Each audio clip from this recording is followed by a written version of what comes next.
क्या हाल चाल है यार। Welcome back.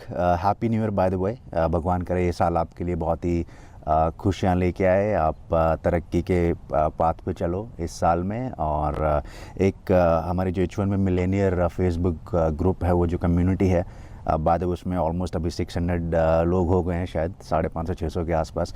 तो उसी में से किसी एक मेंबर ने एक बड़ी टेक प्रोडक्ट कंपनी में, उनके ऑलरेडी 1-2 राउंड क्लियर हो चुके हैं, and she reached out saying if I have any tips other than being confident and positive at all.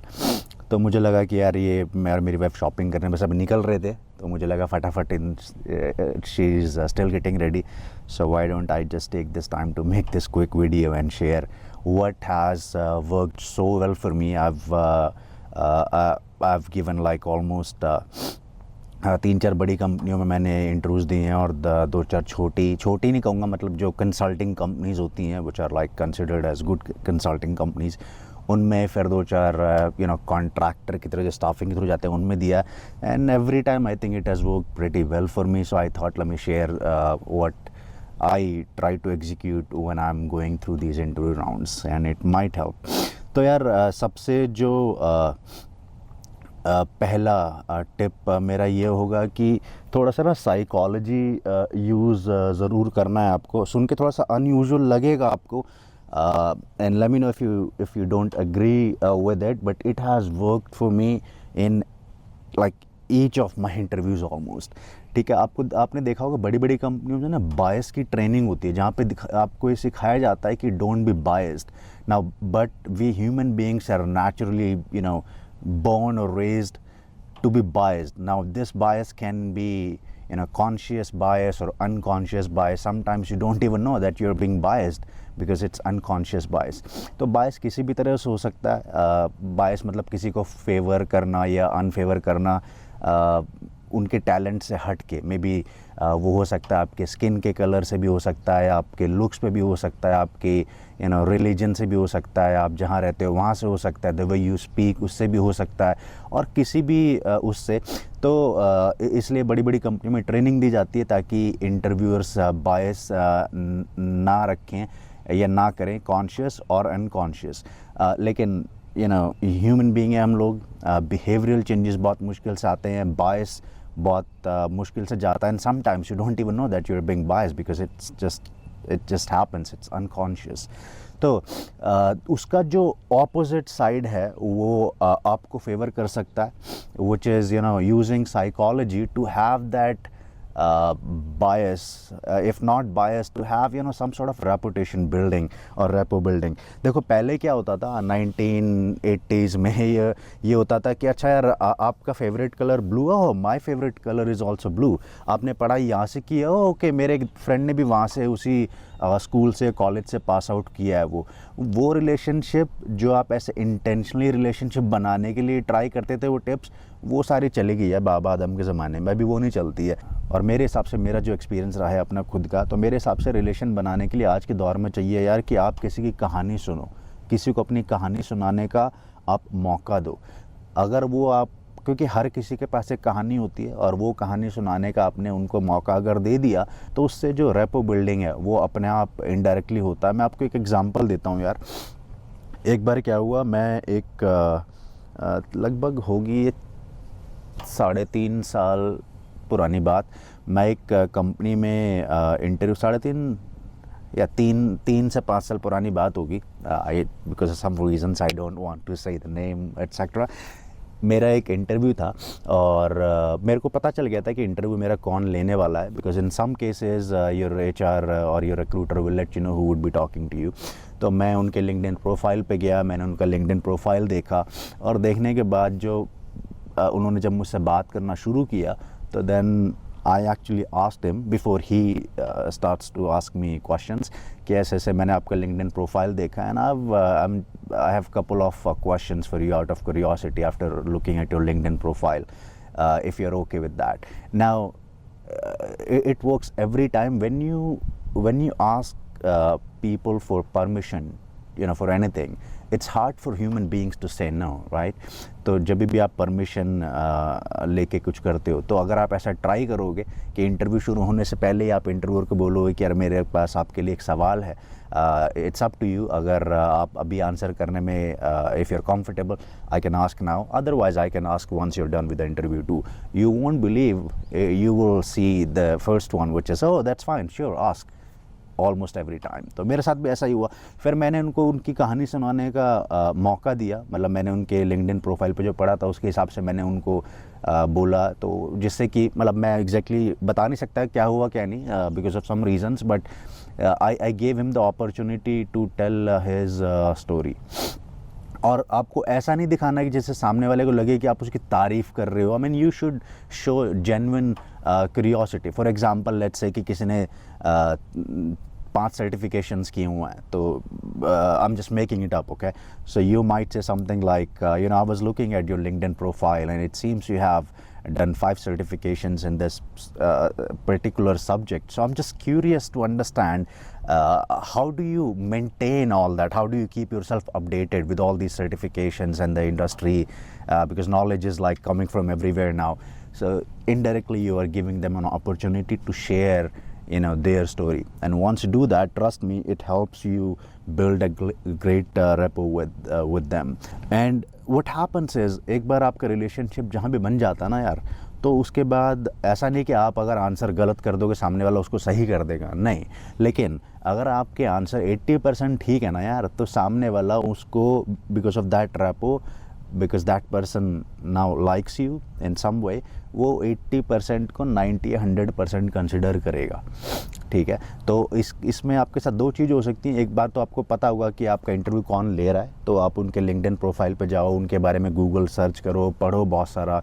और दूसरा, आपके कई बार ऐसा होगा कि आपको नहीं पता होगा, somebody will just random come and start talking to you, but it might take some practice. You can look at them, look at the clues around them and try to form a question which helps them, you know, either tell their story or you give them indication that they are somehow superior to you. I don't know if I'm making enough sense to you, but this is psychology. I'm too much into that and it works like magic. You should absolutely try this. तो for example, एक बार क्या हुआ कि मैं एक company में मेरा interview का आई थिंक सेकेंड लास्ट भी नहीं, ऑलमोस्ट लास्ट राउंड था, where I was suppose to talk to I think vice president of that company. It was a okay kind of company, अच्छा कंपनी था. तो उसमें क्या हुआ कि यार उस पर डिपेंडेंट था. मेरे राउंड्स अच्छे गए थे, बट मैं चाहता था कि इस राउंड में हर कुछ अच्छा करना, because I really like that company. तो मैं एक बार न्यूयॉर्क से ट्रेन में वापस आ रहा था, तो मैंने उस बंदे के बारे में सर्च करना शुरू किया गूगल पे, तो मेरे को बहुत सारी चीज़ें मिली. ठीक है, तो फॉर एग्ज़ाम्पल मेरे को मिला कि वो बंदा पेरिस गया हुआ था. एक बार उसने कहीं पे रिव्यू में कहीं डाला हुआ था पेरिस के बारे में कुछ. सो आई फिगर्ड आउट कि ये बंदा पेरिस होके आया and he actually loved Paris. Everyone does. So और मैं भी पेरिस गया हुआ था, तो एक बार 2-3 हफ्ते के लिए. और उस बंदे ने किताब पढ़ी थी. उस किताब का नाम था, this is what happens when you don't script your videos. So किताब का नाम था rework. I think it was rework. आपने अगर बेस कैंप सुना है तो बेस कैंप के फाउंडर ने शायद वो किताब लिखी थी, रीवर्क. और क्या क्लूज़ मिले मेरे को, हाँ, और एक मेरे को क्लू ये मिला उनके लिंक्डइन प्रोफाइल से कि उन्होंने एक बहुत बड़ी कंपनी में काम किया हुआ था काफ़ी साल, और then he joined this specific startup which really performed so well. So मैंने वो 3-4 चीज़ उनके बारे में रिसर्च किया and then when I started talking to you when I was giving my interview, मैंने कुछ ऐसे क्लूज़ अपने इंटरव्यू राउंड्स में दी जिससे कि इनडायरेक्ट रिलेशनशिप बना. ठीक है, जैसे कि मैंने उनको बोला कि you know I joined firm, it's a French organization. I actually went to Paris for my initially 2-3 weeks of training, and I really loved that organization. Of course, Paris was so beautiful. I loved that too. So I'm not sure if I'm making enough sense, but Paris, love, you know it helps you connect with people indirectly. And then उन्होंने rework किताब पढ़ी हुई थी, कहीं पे उसका review किया हुआ था, तो मैं न्यूयॉर्क से वापस ट्रेन में आ रहा था, तो I don't prefer buying books, I just go to YouTube and watch a 5 minute summary, that's good enough. तो मैं यूट्यूब पे गया, मैंने एक रीवर्क का बुक समरी देखा, मेरे को समझ में आ गया कि बंदे ने क्या बोला हुआ। उस बंदे ने बोला हुआ था कि अगर आपके पास कोई भी समस्या है और आपने अपनी समस्या का सॉल्यूशन कर दिया, then you can actually productize it, because there would be a lot of people like you who would be facing a similar problem. तो मैंने फिर यही अपने उनके साथ इंटरव्यू में, अपने डिस्कशन में यही बोला उनको। तो मैं अपने एक सॉफ्टवेयर के बारे में बता रहा था, जिस टाइम पे उसको शायद 15-20 हज़ार कंपनीज यूज़ करती थी, मैंने फ्री में मार्केट प्लेस पर डाला हुआ था। तो मैंने उनको बोला कि ऐसे मैं सब कॉन्ट्रैक्टर की तरह काम करता था, मेरे को बहुत प्रॉब्लम्स आते थे क्योंकि मेरे को हर बार मैनुअली कुछ करना पड़ता था, और फिर मैंने उसको ऑटोमेट किया स्क्रिप्ट वगैरह लिख के, एंड देन फिर सारी स्क्रिप्ट जब काम की, मेरा काम बहुत आसान हो गया। Then somebody recommended me this book called Rework, and I would highly recommend it to you too if you haven't read it too. I intentionally said that. मैं कहता था उस बंदे ने पढ़ी हुई है, but I wanted to have that indirect connection. And please don't go into ethical versus unethical, whatever you think it works. तो फिर मैंने उनको बोला कि उस किताब पढ़ने के बाद मेरे को लगा कि जब मैंने अपना प्रॉब्लम सॉल्व कर लिया है, तो why don't I just productize it. So I converted it into an application and then put it into marketplace, and now it is used by 15,000-20,000 companies. I mean, it's not that much, but it just motivates me that I'm doing something good for community. Now 15,000-20,000 companies are using it. It's a very big number, really, especially when a software is developed by an individual like me. But एक चीज़ और तो psychology की class हो जाएगी लगता है आज ही, बाकी टिप्स दूसरे वीडियो में शेयर करनी पड़ेंगी लगता है। लेकिन होता क्या है मेरे भाई कि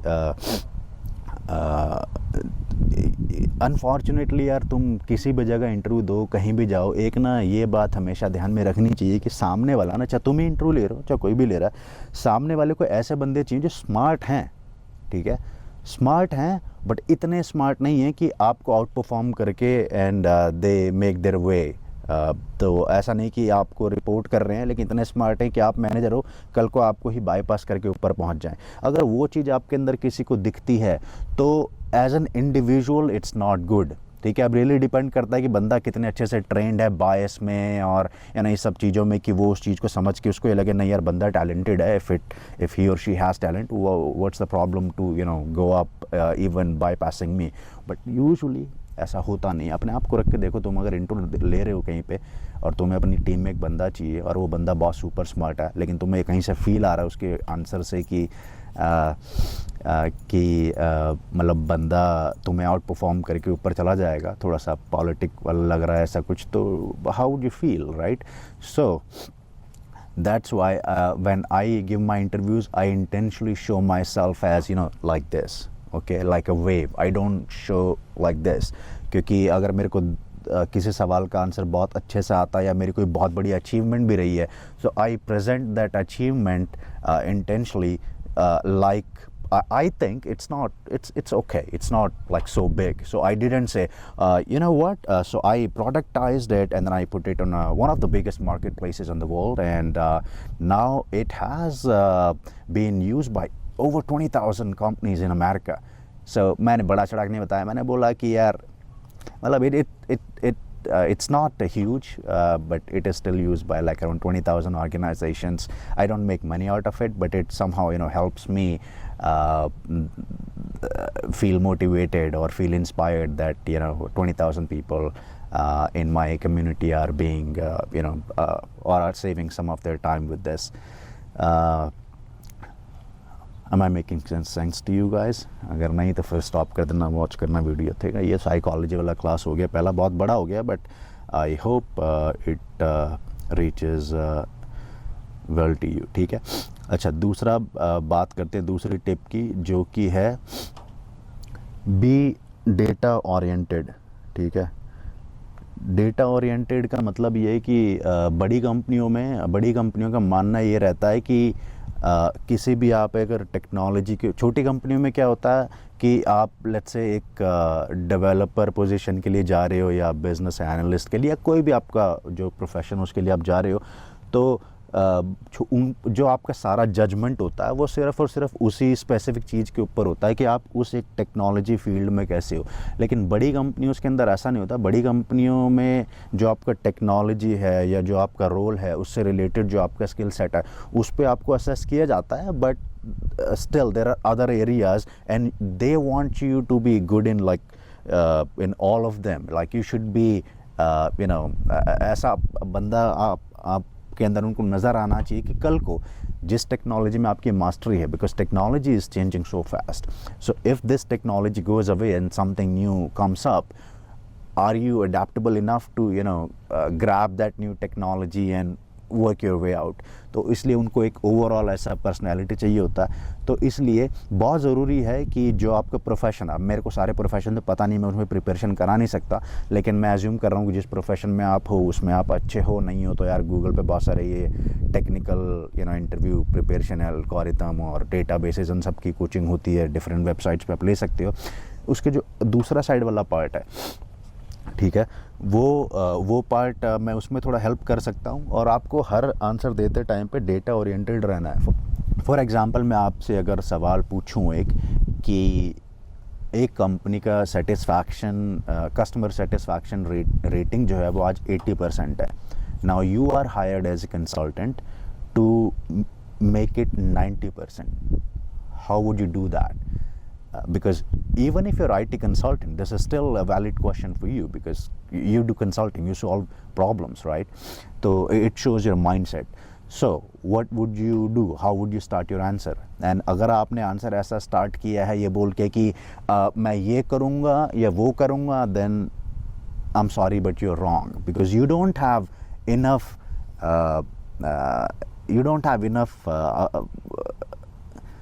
awareness or you don't know the root cause of the problem. You are just trying to solve it. You shouldn't do that. So you should look for the data points or be data oriented, ask questions and keep on asking questions. बड़ी कंपनियों में normally ऐसा नहीं होगा कि आप question आपको समझ में नहीं आया तो वो आपको समझाएंगे नहीं। मेरे साथ भी ऐसा कई बार हुआ है, कई बार मेरे को क्वेश्चन समझ में नहीं आता था एंड पोलाइटली आप बोलोगे कि my apologies but I really need you to help me to understand this question. I think I have an answer for this but I wanted to make sure that I understand the problem before I attempt to answer, and they should be, because they are also human beings, right? तो अगर आपको इस time पे सवाल ना पूछ के answer ना दे के स्ट्रेट अवे आपको ये पूछना चाहिए, जो कि शायद मैंने भी किया था, कि आज कस्टमर सेटिस्फैक्शन रेट 80% है, बट ट्रेंड क्या है? Because if the trend is 50, 60, 70, 80, then I can absolutely relax in my chair, and because whatever you guys are doing, it's working. And then वो बोलेगा, फॉर एग्जांपल ये लेते हैं इस example के अंदर कि नहीं पहले ठीक था, पहले लेट्स से 90 था, अभी 80 हो गया, now you know that something is wrong. Then your next question would be कि 90 कब था और 80 कब हुआ? तो लेट्स से बंदा बोलता है कि लास्ट 6 months में, then you know the problem lies within last 6 months. And then my answer was more towards process और system, कि जैसे कि कस्टमर से इंटरेक्ट करने की यूजुअली 3 स्टेजेस होती है, एक प्री सेल्स और एक ड्यूरिंग सेल्स, प्री सेल्स या मार्केटिंग और फिर सेल्स के दौरान और एक सेल्स के बाद। तो तीनों जगह पर आप अटेम्प्ट करके देख सकते हो। फॉर एग्जांपल प्री सेल्स में आप ये देखोगे कि आपकी जो सेल्स टीम है, जो आपकी प्री सेल्स टीम है, उसका जो कुछ इंसेंटिव है उसमें कुछ चेंजेस नहीं हुए हैं, because people are not feeling motivated enough to sell that specific product. It will reflect when they talk to customers and customers won't feel happy about it. ऐसे अगर पोस्ट सेल्स में अगर मैं देखूंगा कि पिछले 6 महीने में जो सपोर्ट की टिकट्स रेज हुई हैं once people receive their products, वो टिकट्स ज़्यादा कौन से एरिया में आ रही है, मे बी हमने कुछ प्रोडक्ट के अंदर कुछ चेंजेस किए उसकी पैकेजिंग के अंदर, जिससे कि it's hard for customers to open it and before even they feel the product they get frustrated. और क्योंकि ऑफ कोर्स इतना ज़्यादा तो आप पूछ नहीं सकते 40-45 आधे घंटे 30 मिनट के इंटरव्यू में कि आप सवाल ही पूछते जाओगे. तो मैंने ये नहीं पूछा कि हाँ तुमने प्रोडक्ट की पैकिंग में चेंज किया है क्या, मार्केटिंग में क्या चेंजेस किए, इतना नहीं, but at least go up to a certain level when you have at least good enough information about the problem so that you can attempt and give a good answer to that. ठीक है, तो data oriented रहना है. Okay जी, अगली tip क्या है? हाँ, अगली टिप आई थिंक हमने मोर और लेस कवर कर ही लिया, जो कि है फोकस ऑन द प्रोसेस और सिस्टम और प्रिंसिपल्स व्हेन आंसरिंग. बड़ी कंपनी में आपको बेसिक्स पे बड़ा ग्रिल किया जाता है, बड़ा पूछा जाता है, तो हाई फाई नहीं ज़्यादा. तो जो भी आप कर रहे हो तो फोकस ऑन द प्रिंसिपल्स, और ये आपके लिए वैसे भी करियर के लिए अच्छा रहेगा. क्या अब ऐसे कई लोग सिक्योरिटी का सर्टिफिकेशन कर लेते हैं, लेकिन उनको पता नहीं होता कि ओपन आईडी क्या होता है, वो क्या होता है, कैसे काम कैसे करता है. एंड सो जब तक वो प्रिंसिपल्स या फाउंडेशंस कवर नहीं होंगे ना यार, तो तब तक बाद में आगे दिक्कत आएगी. तो whatever profession you are in, just whenever you learn in a new concept, and I try it by myself and it works like a magic. So I truly believe that unless you can explain something to a 5-year-old kid, I think ये Albert Einstein ने कहा था कि unless you can explain something to a 5-year-old kid, you don't know it well yourself, you don't know it enough, ऐसा कुछ कहा था. और I really believe in that.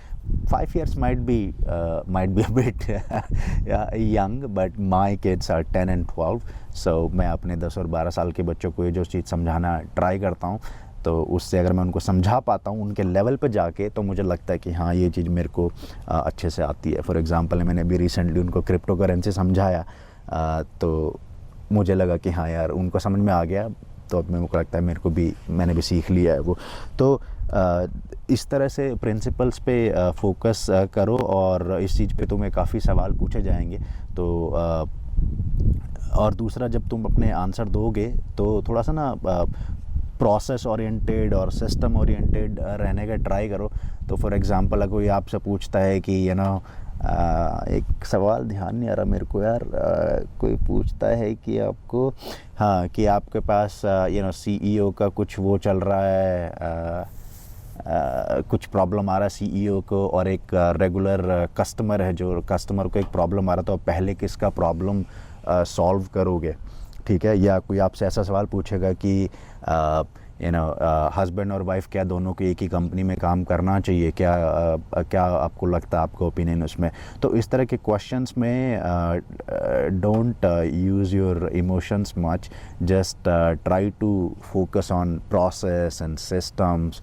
जो फॉर एग्जांपल जैसे पहले क्वेश्चन में आप बोल सकते हो कि एवरी कंपनी के पास जो सर्विस लेवल एग्रीमेंट होता है, जिसमें ये लिखा होता है कि सर्विस लेवल एग्रीमेंट का टाइमलाइन क्या है, कितने टाइमलाइन में ये स्पेसिफिक टिकट को रिजॉल्व करना है या लिखना है.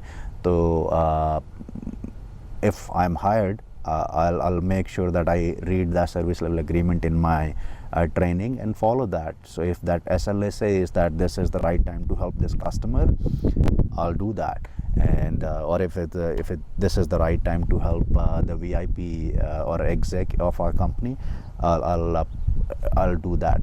And I would also be glad to learn more about the culture, because sometimes some companies give you some sort of freedom to use your own judgment, ताकि ऐसी सिचुएशन में अगर SLA नहीं है या you won't ask me SLA and rather use my own judgment, तो वहाँ पे मैं वो भी लेना चाहूँगा. But once I learned that you offer that kind of culture, तो indirectly आपने उन्हीं की बात उन्हीं पे डाल दी. आई थिंक माइक डिस्कनेक्ट हो गया है अभी, तो थोड़ी आवाज़ शायद पता नहीं कितनी अच्छे से आ रही होगी.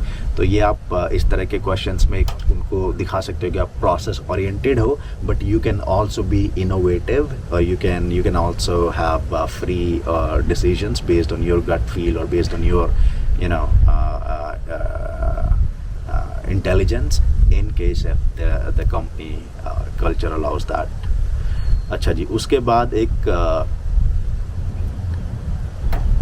ये हो गया. अच्छा, उसके बाद है it's okay to say no when you don't know something then making it up. यार हम सारे लोग ह्यूमन बीइंग्स हैं, और एक बार मैं एक बंदे का इंटरव्यू ले रहा था, तो मैंने उससे पूछा कि MX रैकेट्स क्या होते हैं. MX रैकेट्स ईमेल की दुनिया में काम करता है, कि जिससे कि पता चलता है कि आपकी ईमेल कौन से मेल सर्वर पर जाएगी. तो ये डेनवर की बात है। मेरे को जो हमारा प्रोजेक्ट था उसमें हम लोगों को 7-8 बंदे हायर करने थे डेनवर के लिए। तो मैंने बंदे से पूछा and that guy was literally typing that on Google and usually Google will give you like a very official, जैसे डॉक्टर लिखता है अपने प्रिस्क्रिप्शन, ऐसा answer as per this MX Records would do this that it was invented by ऐसे। तो बंदा ऐसा answer दे रहा था ना, I could really hear the noise of the keyboard strokes। तो ऐसा नहीं करना चाहिए यार, because if that happens that the person who is interviewing you won't have good feeling at all, तो आप वैसे रिजेक्ट हो जाओगे। तो आइडिया ये है कि it's okay, I mean at the end of the day it's very human to say no। I mean नहीं पता ना भाई, नहीं पता तो नहीं पता, जब महाज्ञानी तो है नहीं, वरना यहाँ पे इंटरव्यू क्यों दे रहा होता। अगर 10 सवाल पूछे हैं और 10 में से 7-8 आंसर कर दिए, दैट्स प्रीटी ओके राइट। और अगर सारे में अगर नहीं पता तो फिर then I know the result. तो अगर नहीं पता है तो don't just make this up. मेरे साथ यही हुआ था, जब मैं इंडिया से यहाँ पे आया था तो मेरे को लगता था कि हर कॉल में मेरे को सब कुछ पता होना चाहिए। और एक बार ऐसे किसी ने पूछा था मेरे से, नेटवर्किंग में कुछ सर्टिफिकेट बेस्ड ऑथेंटिकेशन होता है तो उस बारे में, और मैंने I knew half of the answer, I just made up rest of the answer and then my director whom I used to report to, he called me and said, Goldie, I don't expect you to know everything, so it's okay to say no, or it's okay to say let me get back to you on this।